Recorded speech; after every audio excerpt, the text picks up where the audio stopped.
All right, we are on chapter 9 of the Song of Achilles. The next morning, I woke to the soft sounds of Chiron getting breakfast ready. The pallet was thick beneath me. I had slept well and deeply. I stretched, startling a little when my limbs bumped against Achilles, still asleep beside me. I watched him a moment, rosy cheeks and steady breaths. Something tugged at me just beneath my skin, but then Chiron lifted a hand in greeting from across the cave, and I lifted one shyly in return, and it was forgotten. That day, after we ate, we joined Chiron for his chores. It was easy, pleasurable work, collecting berries, catching fish for dinner, setting quail snares, the beginning of our studies, if it is possible to call them that. For Chiron liked to teach not in set lessons, but in opportunities. When the goats that wandered the ridges took ill, we learned how to mix purgatives for their bad stomachs, and when they were well again, how to make poultice that repelled their ticks. When I fell down a ravine, fracturing my arm and tearing open my knee, we learned how to set splints, clean wounds, and what herbs to give against infection. On a hunting trip after we had accidentally flushed a corncrake from its nest, he taught us how to move silently and how to read the scuffles of tracks. And when we had found the animal, the best way to aim a bow or sling so that death was quick. If we were thirsty and had no water skin, he would teach us about the plants whose roots carried beads of moisture. When a mountain ash fell, we learned carpentry, splitting off the bark, sanding and shaping the wood that was left. I made an axe handle and Achilles the shaft of a spear. Chiron said that soon we would learn to forge the blades for such things. Every evening and every morning we helped with meals, churning the thick goat's milk for yogurt and cheese, gutting fish. It was work we had never been allowed to do before, as princes, and we fell upon it eagerly. Following Chiron's instructions, we watched in amazement as butter formed before our eyes, as the way pheasant eggs sizzled and solidified on fire-warmed rocks. After a month, over breakfast, Chiron asked us what else we wished to learn. Those. I pointed to the instruments on the wall. For surgery, he had said. He took them down for us one by one. Careful. The blade is very sharp. It is for when there is rot in the flesh that must be cut. Press the skin around the wound and you will hear a crackle. Then he had us trace the bones in our own bodies, running a hand over the ridging vertebrae of each other's backs. He pointed with his fingers, teaching the places beneath the skin where the organs lodged. A wound in any of them will eventually be fatal, but death is quickest here. His finger tapped the slight concavity of Achilles' temple. A chill went through me to see it touched, that place where Achilles' life was so slenderly protected. I was glad when we spoke of other things. At night, we lay on the soft grass in front of the cave, and Chiron showed us the constellations, telling their stories, Andromeda, cowering before the sea monster's jaws, and Perseus poised to rescue her. The immortal horse Pegasus, aloft on his wings, born from the severed neck of Medusa.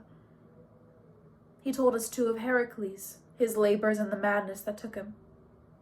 In its grip, he had not recognized his wife and children, and had killed them for enemies. Achilles asked, how could he not recognize his wife? That is the nature of madness, Chiron said. His voice sounded deeper than usual. He had known this man, I remembered, had known his wife.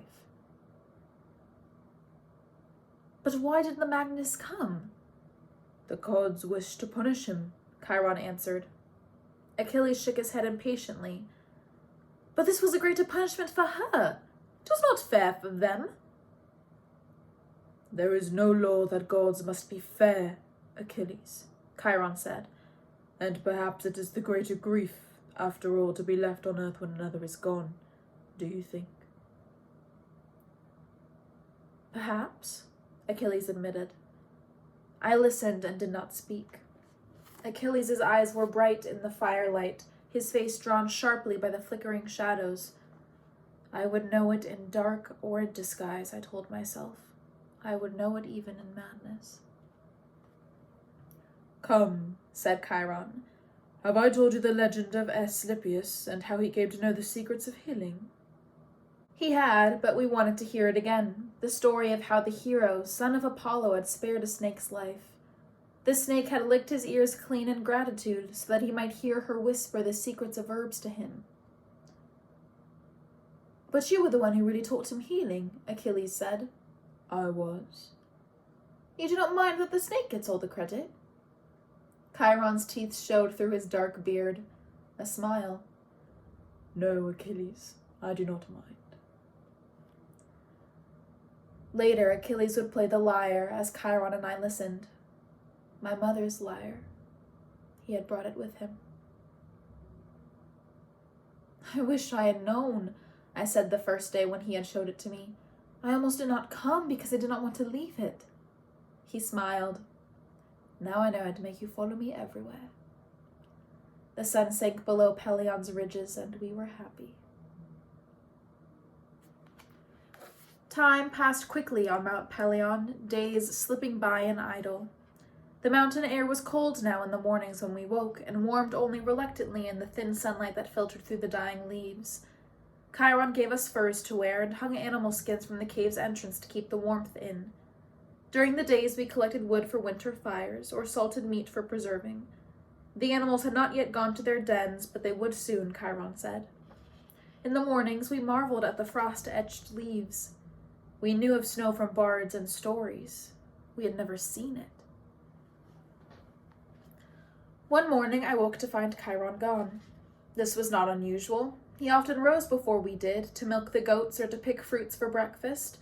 I left the cave so that Achilles might sleep and sat to wait for Chiron in the clearing. The ashes of last night's fire were white and cold. I stirred them idly with a stick, listening to the woods around me. A quail muttered in the underbrush, a mourning dove called. I heard the rustle of ground cover from the wind or an animal's careless weight. In a moment I would get more wood and rekindle the fire. The strangeness began as a prickling of my skin. First the quail went silent, then the dove. The leaves stilled and the breeze died and no animals moved in the brush. There was a quality to the silence like a held breath, like the rabbit beneath the hawk's shadow. I could feel my pulse striking my skin. Sometimes I reminded myself Chiron did small magics, tricks of divinity like warming water or calming animals. Chiron? I called. My voice wavered thinly. Chiron! It is not Chiron. I turned. Thetis stood at the edge of the clearing, her bone-white skin and black hair bright as slashes of lightning. The dress she wore clung close to her body and shimmered like fish scale. My breath died in my throat. You were not to be here, she said, the scrape of jagged rocks against a ship's hull. She stepped forward and the grass seemed to wilt beneath her feet. She was a sea nymph, and the things of earth did not love her. I'm sorry, I managed, my voice a dried leaf rattling in my throat. I warned you, she said. The black of her eyes seemed to seep into me, fill my throat to choking. I could not have cried out if I dared to. A noise behind me, and then Chiron's voice loud in the quiet. Greetings, Thetis. Warmth surged back into my skin and breath returned. I almost ran to him, but her gaze held me there unwavering. I did not doubt she could reach me if she wished. You are frightening the boy, Chiron said. He does not belong here, she said. Her lips were red as newly spilled blood. Chiron's hand landed firmly on my shoulder. Patroclus, he said, you will return to the cave now. I will speak with you later. I stood unsteadily and obeyed. You have lived too long with mortals, Centaur, I heard her say before the animal skins closed behind me. I sagged against the cave's wall, my throat tasted brackish and raw. Achilles, I said. His eyes opened and he was beside me before I could speak again. Are you all right? Your mother's here, I said. I saw the tightening of muscle beneath his skin. She did not hurt you. I shook my head. I did not add that I thought she wanted to, that she might have if Chiron had not come. I must go, he said. The skins whispered against each other as they parted for him, then slipped shut again. I could not hear what was said in the clearing. Their voices were low, or perhaps they had gone to speak elsewhere. I waited, tracing spirals in the packed earth floor. I did not worry any longer for myself. Chiron meant to keep me, and he was older than she was, full grown when the gods still rocked in their cradles, when she had been only an egg in the womb of the sea.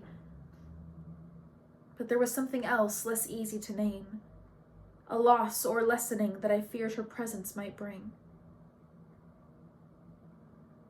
It was almost midday when they returned. My gaze went to Achilles' face first, searching his eyes, the set of his mouth. I saw nothing but perhaps a touch of tiredness. He threw himself onto the pallet beside me. I'm hungry, he said. As well you should be, Chiron said. It is much past lunch. He was already preparing food for us, maneuvering in the cave's space easily despite his bulk. Achilles turned to me. It is all right, he said. She just wanted to speak to me, to see me. She will come to speak with him again, Chiron said. And as if he knew what I thought, he added, as is proper. She is his mother. She is a goddess first, I thought. Yet as we ate, my fears eased. I had half worried she might have told Chiron of the day by the beach, but he was no different towards either of us, and Achilles was the same as he always was. I went to bed, if not at peace, at least assured. She came more often after that day, as Chiron had said she would. I learned to listen for it, a silence that dropped like a curtain, and knew to stay close to Chiron then and the cave. The intrusion was not much, and I told myself I did not begrudge her, but I was always glad when she was gone again. Winter came and the river froze. Achilles and I ventured onto it, feet slipping. Later, we cut circles from it and dropped lines for fishing. It was the only fresh meat we had. The forests were empty of all but mice and the occasional marten. Snows came, as Chiron had promised they would. We lay on the ground and let the flakes cover us, blowing them with our breath till they melted. We had no boots nor cloaks other than Chiron's furs, and we were glad of the cave's warmth. Even Chiron donned a shaggy overshirt, sewed from what he said was bearskin. We counted the days after the first snowfall, marking them off with lines on a stone. When you reach 50, Chiron said, the river's ice will begin to crack. The morning of the 50th day we heard it, a strange sound like a tree falling. A seam had split the frozen surface nearly from bank to bank. Spring will come soon now, Chiron said. It was not long after that the grass began to grow again, and the squirrels emerged lean and whip-thin from their burrows. We followed them, eating our breakfasts in the new scrubbed spring air. It was on one of these mornings that Achilles asked Chiron if he would teach us to fight. I do not know what made him think of this then. A winter indoors with not enough exercise, perhaps, or the visit from his mother the week before. Perhaps neither. Will you teach us to fight? There was a pause so brief I almost might have imagined it before Chiron answered, If you wish it, I will teach you. Later that day, he took us to a clearing high on a ridge. He had spear hafts and 2 practice swords for us, taken from storage in some corner in the cave. He asked us each to perform the drills that we knew. I did, slowly, the blocks and strikes and footwork I had learned in Thea. To my side, just as at the corner of my vision, Achilles' limbs blurred and struck. Chiron had brought a bronze-banded staff, and he interposed it occasionally into our passes, probing with it, testing our reactions. It seemed to go on for a long time, and my arms grew sore with lifting and placing the point of the sword. At last, Chiron called a stop. We drank deep from water skins and lay back on the grass. My chest was heaving. Achilles' was steady. Chiron was silent, standing in front of us. Well, what do you think? Achilles was eager, and I remembered that Chiron was only the fourth person to have ever seen him fight. I did not know what I expected the centaur to say, but it was not what followed. There is nothing I can teach you. You know all that Heracles knew and more. You are the greatest warrior of your generation and all the generations before.